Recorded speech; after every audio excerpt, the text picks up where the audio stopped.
자, 계속 변동성이 심해지고 있습니다. 물론 이제 당분간은 약간 랠리가 나올 거라는 목소리도 꽤 많이 나오고 있는데요.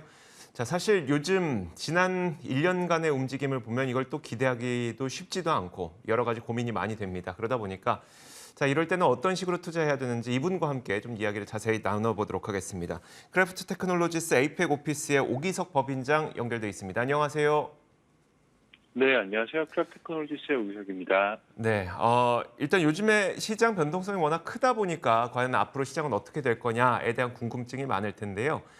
일단 크래프트 테크놀로지스는 이제 인공지능을 통해서 이제 투자 전략을 또 산출하고 있지 않습니까? 현재 인공지능은 시장 방향을 어떻게 보고 있을까요? 네, 저희 모델 같은 경우는 사실 장기로 예측보다는 이제 일주일 혹은 한 달 정도 이제 예측을 하다 보니 아마 시청자분들께서 예상하시는 그런 시원한 대답을 드리기는 조금 힘들 것 같다라는 생각을 좀 들고 있고요. 어, 현재 시점에서는 여전히 좀 주의 신호를 좀 보내고 있다라고 이제 요약을 드리고 싶은데 사실 그것보다 이제 최근에 사실 시장에서 워낙 여러 가지 이제 전망들이 혼재해서 나타나고 있잖아요. 굉장히 이제 투자자분들께서 헷갈리고 있기 쉽다라고 생각을 하고 있는데 좀 해석을 조금 드려보면 현재 채권 시장하고 주식 시장이 사실 정반대의 시그널을 보이고 있습니다. 주식 시장 같은 경우는 좀 전에 말씀하셨던 것처럼 당분간 랠리가 나올 수 있다라는 형태의 낙관적인 그런 이제 그 이야기들도 좀 나오고 있는데 반대로 채권 시장 같은 경우는 지금 굉장히 안 좋은 강력한 위기 신호들이 나오고 있거든요. 예를 들어서 지금 미국 10년물 채권 금리 같은 경우는 4% 이상으로 오르기도 했고요. 단기 금리에 더 민감한 2년물 같은 경우는 이제 4.5% 가까이 지금 올라오고 있어서 올해 초에 거의 0%에 가까웠던 게 지금 4% 이상 올라오고 있다라는 것 자체만 해도 지금 채권 시장 굉장한 스트레스가 되고 있고 또 경기 침체 시그널로 많이 판단이 됐던 2년물 국채 그리고 10년물 국채의 이제 금리 역전 현상 같은 경우는 올해 7월 이후 지금 3개월 동안 지금 지속이 되고 있거든요. 그래서 이렇게 장기적으로 금리 역전 현상이 지속됐던 게 2001년 닷컴 버블 붕괴 당시 이후 사실 지금 22년 만에 처음입니다. 그래서 이렇게 지금 채권 시장 굉장히 강력한 경고 신호를 보내고 있고 다만 주식시장 같은 경우는 미국 인플레이션 둔화 가능성에 지금 무게를 조금씩 두고 있는 게 아닌가라는 생각을 하고 있습니다. 결국 통화 정책이 지금 한 6개월 이상 강력하게 지금 나오고 있고 또 미국 한정으로만 보면 달러 강세 같은 경우가 수요 위축을 좀 불러오면서 인플레이션이 둔화되지 않겠는가라는 이야기들도 좀 나오고 있고요. 저는 개인적으로 봤을 때는 올해 말까지는 주식시장이 좀 스트레스를 받을 가능성은 있겠지만 내년 초부터는 다시 조금 본격적인 회복세가 나타날 가능성이 있지 않나라는 기대감을 가지고 있습니다. 말씀하셨던 것처럼 채권 시장과 주식 시장에서 정반대의 시그널이 나오고 있다. 사실 우리가 영국 사례에서 봤다시피 두 개의 자산이 이렇게 따로 갈 수는 없는 거거든요. 결국 채권이 시장이 안 좋을 때 뭐 주식 시장 나 홀로 잘 갈 수는 없는 거니까 약간 좀 주의할 필요도 있어 보입니다. 자, 어쨌든 이제 3분기 어닝 시즌에 돌입하게 되면서 기대치가 워낙 낮아져 있어서인지 기대치를 충족하는 종목들의 주가는 또 잘 올라가는 그런 현상도 보이더라고요. 자, 이런 분위기에 발맞춘다면 어떤 ETF에 좀 관심을 가지면 좋을까요? 네, 지금 이제 말씀하신 3분기 어닝 시즌이 본격적으로 시작이 되어 있는 상태이고요. 저는 이제 다만 이제 워낙 시장의 변동성이 높기 때문에 그 다양한 섹터 ETF를 주목할 수 있겠지만 조금 주목하는 기간을 좀 짧게 가져가는 게 어떨까라는 생각이 좀 듭니다. 이번 주 같은 경우는 사실 은행주 실적들이 사실 많이 발표가 되고 있어요. 그래서 거의 대표적인 이제 ETF 중에 하나인 XLF라고 이제 금융주 섹터 ETF 들이 이제 은행주 실적 관련으로 한번 주목할 만하다라는 생각이 들고 있고요.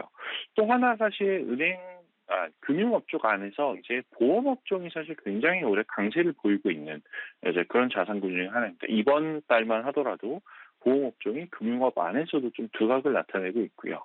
또 보험업이 나중에 시간 기회가 되면 좀 더 말씀드리겠지만 기본적으로 인플레이션에 강한 면모를 보이고 있어서 KIE라는 이제 스파이더의 보험업종 ETF도 관심을 가지면 어떨까라는 생각이 들고요.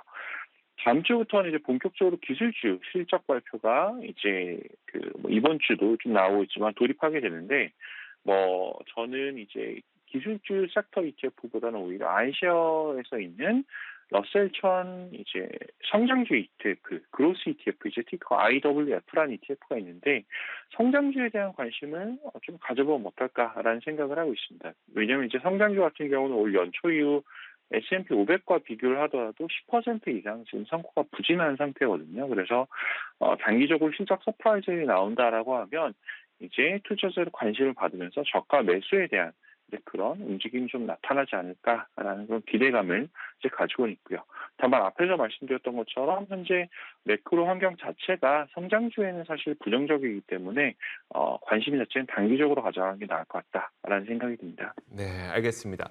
자, 테슬라 실적 발표도 있었는데 여기에 대해서도 좀 해주실 말씀이 있으시다고요? 네, 테슬라 국내 사실 서학개미 투자자분들이 가장 많이 투자하는 종목이고 관심도 가장 많으실 텐데 지금 한 1시간 전쯤 이제 실적 발표가 이제 나왔고요. 요약하면 이제 그 실적 자체 주당 순이익은 지금 1.05불이 나오고 전망치보다 한 6센트 이상 가까이 더 잘 나왔고요. 다만 이제 매출 자체가 지금 전망치가 달러 기준으로 219억 달러를 예상을 하던 게 지금 214억 달러 매출이 나오면서 한 2% 정도 미스를 했는데 이 부분에 지금 조금 시장의 실망감을 보이고 있는 상태입니다. 그래서 지금 장외 가격으로 한 3%, 4% 가까이 지금 하락하고 있는 상황이고요. 지금 실적 자체는 사실 보면 전년 대비 굉장히 많이 성장을 했습니다. 매출 자체도 3분기 매출이 그 전년 대비 2배 가까이 지금 성장을 하고 있고, 그리고 자동차 이제 그 판매 마진 같은 경우도 한 27% 가까이 나오고 있어서 굉장히 견조한 건 맞지만 시장이 워낙 이제 그 테슬라를 가지고 있는 기대감이 높다라는 것들, 그리고 최근에 나왔던 구겐하임 같은 이제 투자사에서는 이제 테슬라가 중국 업체와 경쟁이 강화되고 있다, 격화되고 있다. 그래서 미국은 아니더라도 중국 내에서는 좀 수요가 악화될 우려가 있지 않는가라는 것들. 사실 이제 충분히 가능한 우려라고 생각이 드는 게 BYD 같은 이제 중국 내 전기차 업체들이 최근에 사실 굉장히 이제 선전을 보이고 있거든요. 주가도 많이 상승하고 있고 실적도 개선이 되고 있는데 결국은 이제 중국이라는 시장 안에서만 보면 이제 테슬라의 대체제들이 많이 나오는 것이 아닌가라는 그런 우려감이 지금 시장에 있는 것 같고요. 그래서 테슬라가 사실 지난 일주일 동안, 한 달 동안 굉장히 많은 하락폭을 보였는데 제가 개인적으로 생각하기에는 테슬라 주가 회복할 수 있는 요건이 첫 번째로는 이제 테슬라가 이제 충분한 주문 수요가 다시 확인이 되어야 된다. 오늘 실적 발표에서도 이제 그 인도 과정이 이제 개선되고 있다라는 이야기들이 나오긴 했지만 충분한 주문 수요 자체가 확인이 돼야 된다라는 게 하나가 있고요. 두 번째로는 사실 지금 이제 러시아도 마찬가지고 중국도 마찬가지고 지정학적 리스크가 계속 커져나가고 있는데 이 지정학적 리스크가 테슬라의 판매에 영향을 미치지 않을 정도로 너무 격화되지 않아야 된다라는 게 지금 두 가지 제가 생각하는 회복 조건이다라고 좀 말씀드리고 싶고요. 다만 이제 앞서서도 말씀드렸던 것처럼 테슬라 같은 경우는 연간으로 보면 꾸준히 거의 한 50% 가까운 이제 실적 성장이 나오고 있는 그런 기업이기 때문에 다시 한번 테슬라의 선전을 기대해 보고 있습니다. 네, 알겠습니다. 자, 이렇게 크래프트 테크놀로지스의 에픽 오피스 오기섭 법인장과 함께 이야기 나눠봤습니다. 오늘 말씀 고맙습니다. 네, 감사합니다.